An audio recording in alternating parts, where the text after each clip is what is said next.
hamba dalam agama ini, dia menuduh Nabi Muhammad khianat. Dan orang ketika melakukan perbuatan bid'ah, bid'ahnya dibilang apa sama dia? Hasanah. Dalam Islam nggak ada bid'ah hasanah. Nama orang ada hasanah. Ibu hasanah. Kalau bid'ah nggak ada yang hasanah. Nabi bersabda apa? Kullu bid'atin dhalalah wa kullu dhalalatin finnar. Setiap bid'ah itu sesat, setiap kesesatan tempatin neraka. Nabi yang bersabda demikian.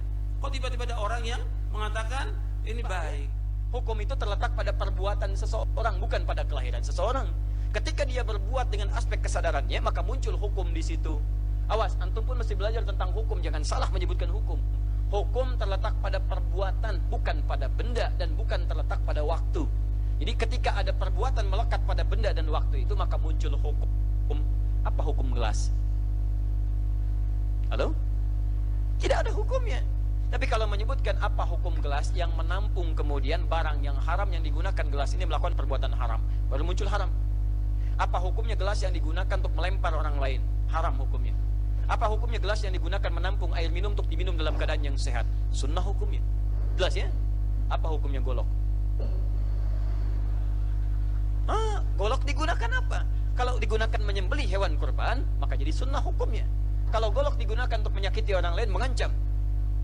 Siapa nama kamu? Oh, masya pakai golok. Ya, hati-hati. Nah, itu haram hukumnya. Jadi benda terletak kepada, maaf, perbuatan yang melekat kepadanya.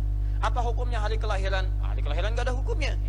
Yang melekat hukum itu bagaimana menyikapi hari kelahiran itu. Itu poinnya. Paham ya? Ketika ada perbuatan melekat kepadanya, maka di situ ada hukum. Maulud itu bayinya, berarti nabinya. Apa hukum maulud? Apa hukumnya nabi? Nabi yang lahir gak ada hukumnya. Jadi kalau Anda menolak maulid, menolak maulud dengan pengertian seperti ini, maka Anda keluar dari Islam.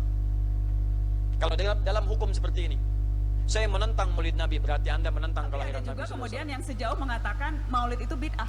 Betul, ada yang mengatakan, tetapi saya kira bisa dipertemukan. Kalau kita berkata bahwa maulid itu adalah ibadah murni, maka perayaan maulid bukan ibadah murni. Karena Nabi tidak menganjurkan dalam bentuk ibadah murni. Tetapi kalau kita katakan dia itu ibadah, mendapat pahala orang yang memperingatinya, yang mengajarkan, mengenalkan Nabi SAW, maka itu dapat ganjaran. Jangankan membicarakan tentang kehebatan Nabi, tentang ajaran Nabi. Maaf, hubungan mesra antara suami istri itu dapat pahala, ya kan? Apalagi ini. Maulid itu banyak majelis-majelis taklim yang mengadakan perayaan maulid, kita diundang ke sana ke sini itu. Terus musola-musola, masjid-masjid juga suka mengadakan perayaan maulid itu. Yang ingin saya tanyakan, ada pendapat yang mengatakan bahwa katanya dia pernah membaca buku, dan buku itu dia dapat dari Mekah waktu itu, katanya bahwa mengadakan perayaan hari maulid itu bid'ah.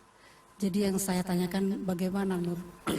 Iya, memang sementara ulama khususnya yang di Mekah beranggapan bahwa itu bid'ah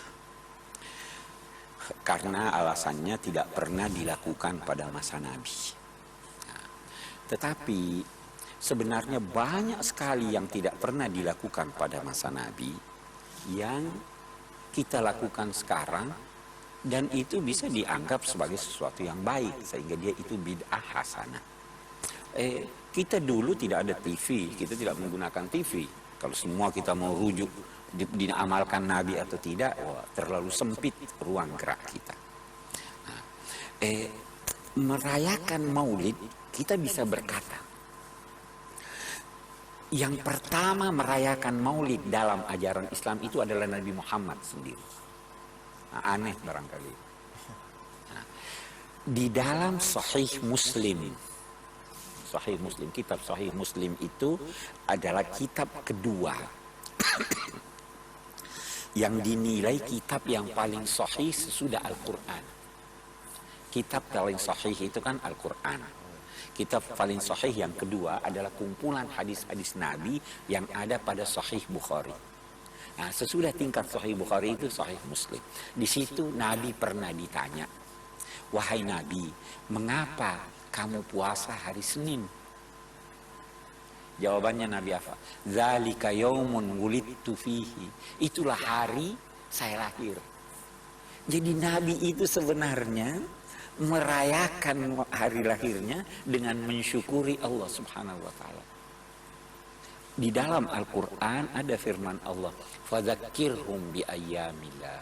Ingatkan mereka tentang hari-hari Allah. Salah satu hari Allah yang paling menonjol itu adalah hari kelahiran Nabi Muhammad. Ini yang kita ingatkan. Ini ajaran-ajarannya.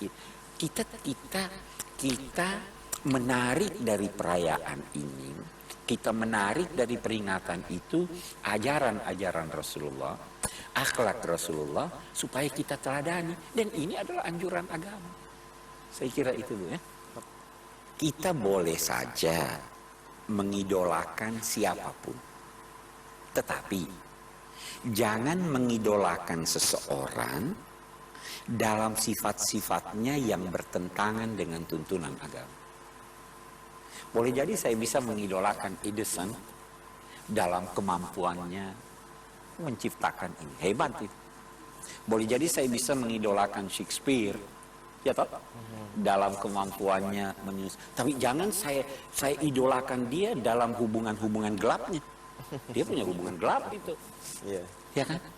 Kita bisa mengidolakan orang-orang yang memang pantas untuk diidolakan dalam salah satu sisi yang sejalan dengan ajaran agama. Saya kira jelas itu ya.